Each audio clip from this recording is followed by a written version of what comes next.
behind the camera. So 48 hours out from your UFC debut, big card in London. What are your initial thoughts? Like so close to the fight. Hello.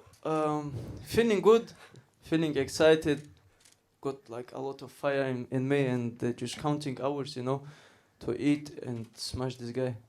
Well, speaking of this guy Cody specifically, you asked for him after you heard his comments after his last fight. So when you did get this fight announced, like fight official, did you go and watch his tape? And if you did, what have you made of his skill set inside the octagon? I actually watching this fight live. I always watch these flyweights and like bantamweights, and I actually speaking to my manager same time while we're watching. I'm like, let's get this guy next. Well, he was like, the fight was on, and then he made this comment after interview. I'm like, let's destroy this guy. And also I like to fight somebody like old, experienced in UFC. This is his fourth fight.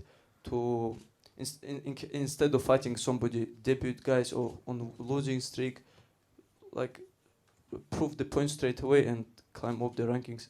Watching him in this fight, did anything he do impress you in there? Uh simple fighter. Like I believe I fought 5 times in 5 days in a row with different kind of fighters, best in the world. In back in amateur, and I believe there's some tough kids out there, and he's like he's not something different than other. He's got 2 legs, 2 arms, and a head. Nothing special. Have you run into him at the hotel?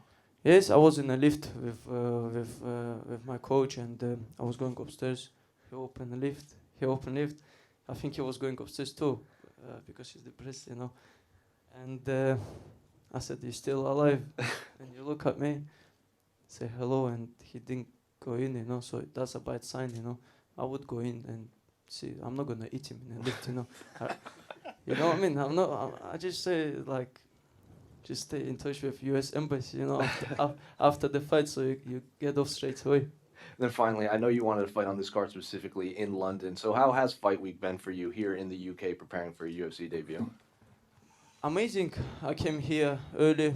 I was in Bahrain for 3 month training camp at KHK. Like we had like strong camp. This is first time I had proper camp, to be honest, in my whole career.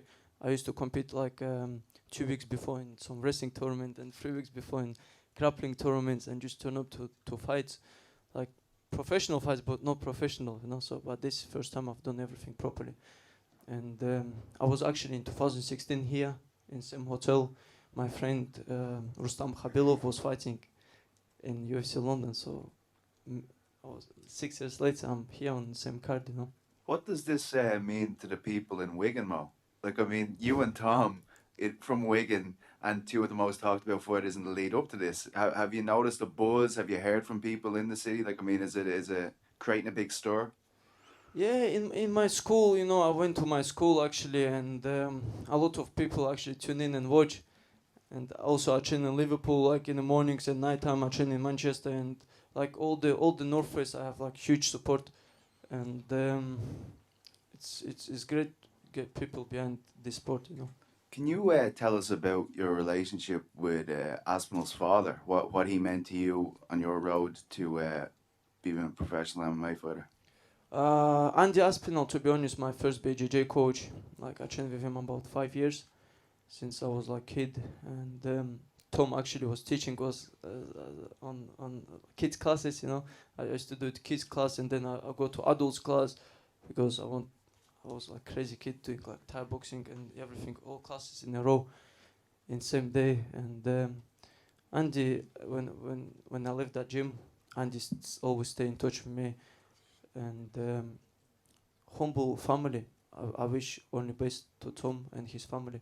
Does this feel like the biggest moment? I mean, you've been under the spotlight since you're a kid, and now you're in your UFC debut, but this one feels very big. You've got the eyes of the mixed martial arts world on you. Like, I mean, is the pressure getting to you at all ahead of this one? Has it taken on a new meaning ahead of your UFC debut? To be honest, like pressure-wise, I think I've gone past this since my amateur debut. Like it's always been like this. Like media, traveling around the world. I think I visited most countries. I went even fought in Australia on my own without coaches. So it's is it's not that kind of. The most pressure is in the camp to not get injured and make weight to be professional. But this is like this is part of the job I have to do. No pressure at all, you know. Mo down here. Has this been everything that you've envisaged from the get-go so far, the fight week so far? What do you mean? I mean, has fight week played out like as you imagined, well, as you manifested and imagined however long ago before you thought, right, I'm going to get into the UFC? Yes, it worked out perfectly. Since I did my professional debut, I said in 2022 I want to be on UFC London, and all my team knows this. I said, and they're like, let's do it. Depends how many fights we're gonna get in COVID times. And I remember like for the debut in Sweden, I couldn't fly, so I have to fly to like some European country and then get a bus, a 9 hours bus to my debut, you know, because I know I need to get. I know it's COVID times, but I need to get some wins to in professional game to get on UFC. And how does it feel to be kicking off the UFC's return to London? I mean, I think it's a sign of the UFC's faith and what's the word I'm looking for, and they're noticing of the stock that you have amongst mixed martial arts fans. They're putting you in the first fight of the night. UFC knows, you know. UFC knows was like it's not about your record and stuff like this. You're based in UK. It's about your charisma and you sell the fight, the views, the everything, you know. And when I put the finish on that night, UFC will give me top 15 guys. And Go on, you go on. cheers, man. And I know it's early days and you've actually yet to step into the octagon, but is the goal still to become the youngest UFC champion? Yes, 100%. And I believe I can. That's why this opponent is good to get me like maybe top 15 guys, even if it's not top 15. But instead of fighting, like I said before, just like debut guys and who's on losing streak, better to fight like good name to get on the top. Which is in front of you. I'm curious. I know you came to this country at the age of 12, I believe. When did you make the decision that you wanted to represent Britain and not Russia? Since I came here, you know, like the way UK treated me, like from the refugee camp all the way till like I got my documents, the way they treated me, I came here with a pair of jeans and t-shirt, you know. So I always said I'm gonna represent this country, don't matter what they give me the passport or not. And I was competing in world championships without actually passport, and I had the choice to compete other country. And I believe you said in 2017 you were almost deported back to Russia, and then after being signed for the UFC, you also got your British citizenship. So how crazy is it looking like back 5 years, and now you're a British citizen, you can travel, and you're on a UFC London card? Yes, in 2017 we got refused with the case, and my solicitor like helped me a lot, you know. It was a difficult time for me. It was like, listen, I live here 5 years and now they want to send me back, you know. What this is, this fair life, you know? Or what? And I want to be some name. That's how I got motivated. I want to be to some different refugee than others, so they treat me differently, you know. So I can let the Home Office know that any refugee can be great example for the rest of the people who is coming here, and not just claiming like benefits and sitting at home, you know. So I want to be one of the great example for the government also. And finally, obviously you said you want to be a champion by the end of 2023, I believe. Have you looked at the top two of the division, the likes of Brandon Moreno and Davison Figueiredo, and just what your thoughts are those fighters? Yes, they're all good, but I watch all of them, you know. I watch like recent fight Moreno Figueiredo. Like Figueiredo, Moreno, I can beat with my wrestling. Figueiredo, I can stand with him all day. Is at that stage is nothing like at the professional level stage of the fighter. It's not like they have some crazy like skills, you know, that you don't know. You're going there, you know, he's gonna hit 1-2 low kick, takedown. So you just have to be mentally ready, you know, sharp, have good training camp without having some headache, you know. And then if you go in, you can compete against anybody top in the world. So I don't see anybody special in that division. Thank you. Mohammed at the back, right here. All good. We see a lot of fighters turn pro these days after 1 or 2 amateur fights. You have over 20 amateur wins. You stuck with it for a long time. I'm just curious, how well prepared do you feel you are because of that with these big fights now? And what made you stick around in the amateurs as long as you did? I was gonna stay a little bit more amateur to become like 3-time world champion, make a history, but the COVID happened. So why amateur career is good? It's exactly same as UFC backstage. You got like media, you got weigh-ins, you have to make weight. Also, if you get knocked down, you're not competing next day. You know what I mean? Like injury free, making weight every day. If you don't make weight, you're out. You know, so it's it gets you prepared for the professional level, and showing up to the cage every day after fighting like decision fights against number one from each country, like Russians, like Americans, like around the world. Kazakhstan is like Bahrain. You know, there's like so many good countries competing against number ones. It's really difficult, but you have to get up next morning, make championship weight, and fight again without injuries. You know, it is difficult, but if you go past that stage, professional career it's easier. You know, make weight once and then you fight. I know you talked about wanting to be champion by a certain age, and we've seen that before with Macy Barber. Do you worry that you're putting too much pressure on yourself if you put a deadline on it? No, I don't. What pressure from who? My team believes in me. My close people believes in me, and like if I have supporters who believes in me, and it's a journey. You know, there's not like a pressure. If I don't make till like 2023, I'm gonna be a bad guy. You know what I mean? So I believe I can, and I will do everything what's possible to get that goal. Thank you. Mohammed, just at the back here. When you think about the fight with Cody on Saturday, how do you see it playing out in your head? Round 2 finish. And, in terms of getting your hand raised, with the crowd in London, how are you expecting to feel? It's good that I'm early so I can walk out and see the people, my people who came to support me. And I hope UFC will send me back to a hotel after the fight so I can watch and support the rest of the fighters who represent UK. Thank you. Mohammed, Assalamu alaikum, how are you? Wa alaikum salam. Good. So you're just 21 years old and you've been through so much in your life. The guys have mentioned you came here as a refugee at 12 years old.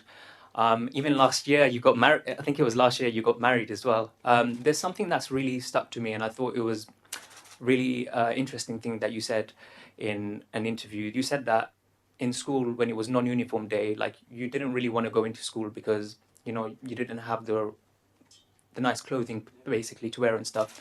And there's so many other stories that you have about your upbringing and those things, and it just makes me think, like, at 21 years old, how do you mentally cope with all of that? It is difficult, it's very difficult. I'm responsible for whole my family, I have to pay the bills, I have to do everything basically. It's a lot of, it's not just like fighting game, there's life, which is more important than actually, this is my hobby, and going through this helped me to stay focused from like a lot of media now, a lot of sponsorship opportunities, like money getting involved, but that's why it helps me with my focus to remember how hungry I was, why I started this, and if I stop, this all can disappear and I can be in same hole again, you know what I mean? So I just want to stay focused till my family sorted for the rest of their life, and my kids as well in the future. I know you said you want to be the champ within the next couple of years. Is part of the reason for that because you're only 21 years old and naturally your body is going to start growing, and it's still growing at the moment. So is that kind of why maybe you've given yourself a little bit of a deadline too, because maybe in a few years' time your body's just going to outgrow flyweight and you're going to need to move up to bantamweight? It will grow. Most of my fights are bantamweight. Like, this is probably my second fight in flyweight since 2017, to be honest. But I make it. I never missed weight out of 30 fights. and if it grows, we'll see. How it's like in life, you get something thrown at you, you just challenge it, and we'll see. Maybe move Sure. to division.